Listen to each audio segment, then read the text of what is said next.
প্রিয় দর্শক, আসসালামু আলাইকুম। পৃথিবীর আশ্চর্য ও সুন্দর সুন্দর জিনিসগুলোর মধ্যে সমুদ্র অন্যতম। সমুদ্রের অথই জলের গভীরে লুকিয়ে রয়েছে হাজারো বিস্ময় ও রহস্য। তাই তো ভ্রমণ পিপাসু বাঙালিদের সমুদ্র ভ্রমণের ইচ্ছা নিয়ে আগ্রহের কোনো কমতি নেই। বঙ্গোপসাগরের অন্যতম মৎস্য ভাণ্ডার হিসেবে পরিচিত সোয়াস অফ নো গ্রাউন্ড।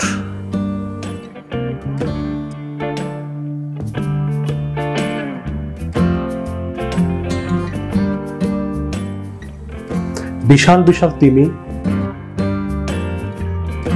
ডলফিন, হাঙর,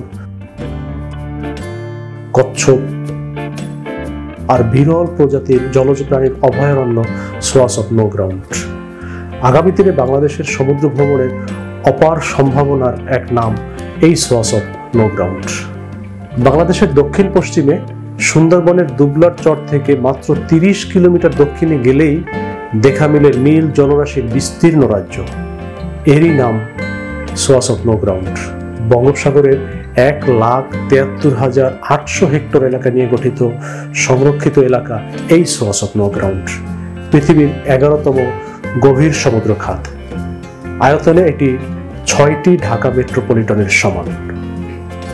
প্রিয় দর্শক, চলুন একটু পেছনের দিকে যাই। 1863 সাল।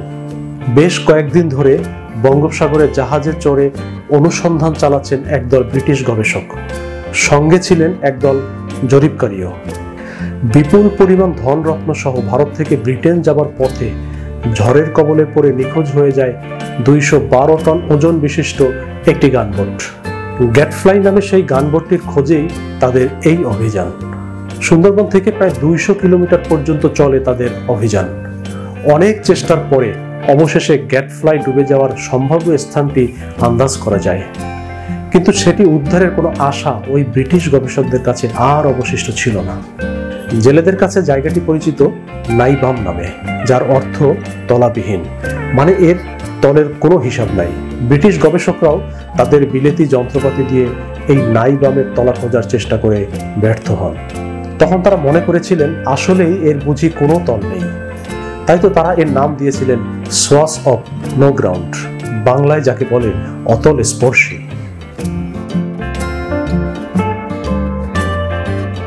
বঙ্গোপসাগরের 1,73,800 হেক্টর এলাকা নিয়ে গঠিত সংরক্ষিত এলাকা এই সোয়াস অফ নো গ্রাউন্ড।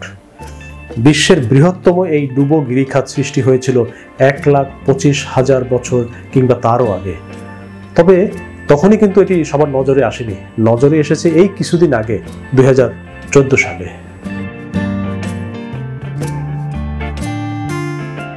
বঙ্গোপসাগরের মহীসোপানকে কোনাকুনিভাবে অতিক্রম করেছে সোয়াস অফ নো গ্রাউন্ড। এটি গঙ্গা ব্রহ্মপুত্র বদ্বীপের পশ্চিমে অবস্থিত। গঙ্গা খাদ নামেও এটি পরিচিত। পৃথিবীর বিভিন্ন স্থানে এ ধরনের আরও কিছু বদ্বীপমুখী খাত রয়েছে। এগুলোর মধ্যে সিন্ধু নদীর মোহনার অদূরে সিন্ধু খাত, মিসিসিপি বদ্বীপের পশ্চিম পাশে মিসিসিপি খাত অন্যতম। সোয়াস অফ নো গ্রাউন্ডের প্রস্থ 5 থেকে 7 কিলোমিটার। তলদেশ তুলনামূলকভাবে সমতল এবং পার্শ্ব দেয়াল প্রায় 12 ডিগ্রি হেলানো। মহীসোপানের কিনারায় খাদের গভীরতা প্রায় 1,200 মিটার। অত্যাধুনিক সোনার প্রযুক্তি দিয়ে জরিপ করা হয় সোয়াস অফ নো গ্রাউন্ডের। ধারণা করা হয় বঙ্গোপসাগরের নিচে কান্দা ও উপবদ্বীপ উপত্যকার আকারে সোয়াস অফ নো গ্রাউন্ড সাগর অভিমুখে প্রায় 2000 কিলোমিটার সম্প্রসারিত হয়ে আছে। সমুদ্র বিজ্ঞানীদের মতে এই সোয়াস অফ নো গ্রাউন্ড একটি সামুদ্রিক অভয়ারণ্য। বঙ্গোপসাগরের অন্যতম মৎস্য ভাণ্ডার হিসেবে পরিচিত সোয়াস অফ নো গ্রাউন্ডে নানা জাতের সামুদ্রিক মাছের পাশাপাশি আছে তিমি, ডলফিন, হাঙর, কচ্ছপ আর বিরল প্রজাতির কিছু জলজ প্রাণী।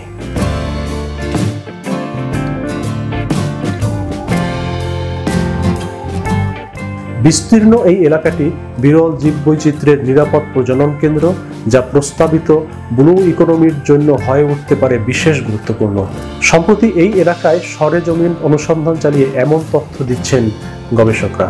প্রাকৃতিকভাবে গড়ে ওঠা এই গভীর খাতটি সমুদ্রের অন্যান্য অংশ থেকে গভীর বলে এটি নানা সামুদ্রিক প্রাণীর নিরাপদ আবাসস্থল। এসব সামুদ্রিক প্রাণীর মধ্যে উল্লেখযোগ্য হল তিমি, পপাস ডলফিন, পৃথিবীর বৃহত্তম ইরাবতী ডলফিন, গোলাপি পিঠের কুজো ইন্দো প্যাসিফিক ডলফিন ও মসৃণ পিঠের পাখনাবিহীন ইমপ্লাস ডলফিন। এটি ডলফিন পরপাস ও তিমির প্রজনন ক্ষেত্র। বিজ্ঞানীরা জানাচ্ছেন এটি পৃথিবীর একমাত্র সোয়াস যেখানে এই 3 প্রজাতির সামুদ্রিক স্তন্যপায়ী প্রাণী একসঙ্গে দেখা যায়। বছর 4 আগের কথা, 2017 সালে ইসাবেলা ফাউন্ডেশন নামে একটি জরিপকারী সংস্থার অভিযানে এখানে হ্যামারহেড শার্ক ও 4 প্রজাতির ডলফিন শনাক্ত করা হয়। গবেষক দল দেখতে পান সাগরতলের গভীর উপত্যকা বা মেরিন ভ্যালির পানির রং পরিবর্তিত হয়ে নীল রং ধারণ করেছে। সোয়াসের মূল্যবান জীব বৈচিত্র্যের তথ্য ভাণ্ডারও অবাক করেছে তাদের। বঙ্গোপসাগরের এই অঞ্চলে সীমিত পরিসরে জাহাজ চলাচল করছে। এখান থেকে ব্যাপকভাবে মাছও আহরণ করা হচ্ছে না। ফলে সোয়াস এখনো বাংলাদেশের সাগরে অনাবিষ্কৃত ইকোসিস্টেম হিসেবে কাজ করছে।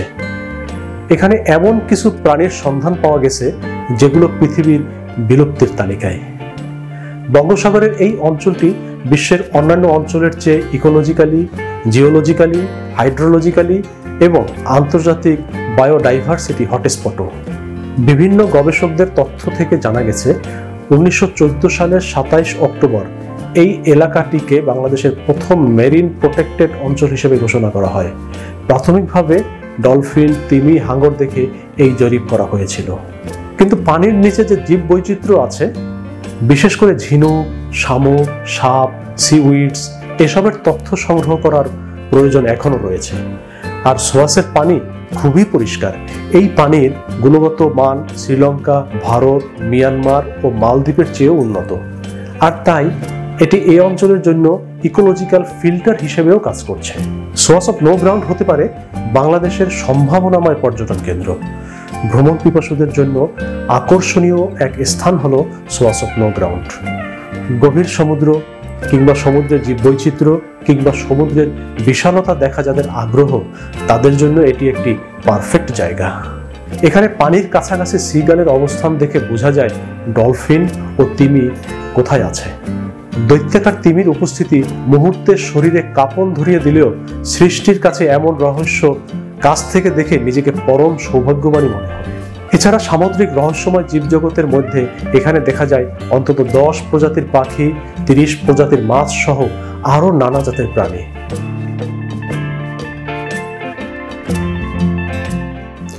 বঙ্গোপসাগরের মধ্যে হওয়ায় এখানে যেমন নৌযানে ভেসে বেড়ানো যাবে, তেমনি রয়েছে স্কুবা ডাইভিং এরও সুযোগ। তবে এই জায়গাটিতে যাওয়া কিন্তু একেবারে সহজ নয়। সবার আগে খেয়াল রাখতে হবে আবহাওয়া কেমন সে বিষয়ে। সমুদ্র শান্ত থাকলেই কেবল শুরু করতে হবে যাত্রা।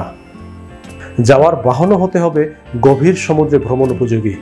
এখানে যাওয়ার জন্য বাগেরহাট বা খুলনা হতে রওনা দেয়া সুবিধাজনক। মোংলা বন্দর থেকে ট্রলার কিংবা লঞ্চ ভাড়া করে যাওয়া যেতে পারে। গ্রুপ বড় হলে BIWTCর সাথে যোগাযোগ করা যেতে পারে। সোয়াস অফ নো গ্রাউন্ড বঙ্গোপসাগরে অবস্থিত বিশ্বের গভীরতম ডুবো গিরিখাতগুলোর একটি। বঙ্গীয় উপদ্বীপের অংশ এই অঞ্চলটি সামুদ্রিক জীববৈচিত্র্যের শ্রেষ্ঠ হটস্পটগুলোর অন্যতম। বাংলাদেশের মতো উন্নয়নশীল দেশের জন্য এ এক অমিত সম্ভাবনার উৎস হলেও সমুদ্র গবেষণায় সীমাবদ্ধতা ও অনগ্রসরতার কারণে এখনো সোয়াসটির সদ্ব্যবহার করা যাচ্ছে না। এটি নিয়ে গবেষণাও রয়েছে শুরুর পর্যায়ে।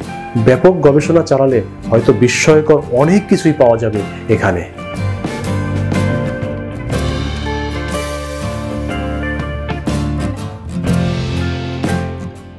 দেশের পর্যটন খাত, ব্লু ইকোনমি কিংবা মৎস্য খাতের জন্য এটি খুলে দিতে পারে সম্ভাবনা বা নতুন দুয়ার। বিশেষজ্ঞদের ধারণা, ভবিষ্যতের জন্য খনিজ তেল ও গ্যাসের মতো প্রাকৃতিক একটি বিশাল অনাবিষ্কৃত উৎস হতে পারে এই মেরিন ভ্যালি। সামগ্রিকভাবে দেশের ব্লু ইকোনমির জন্য খুলে দিতে পারে সম্ভাবনার এক নতুন দুয়ার।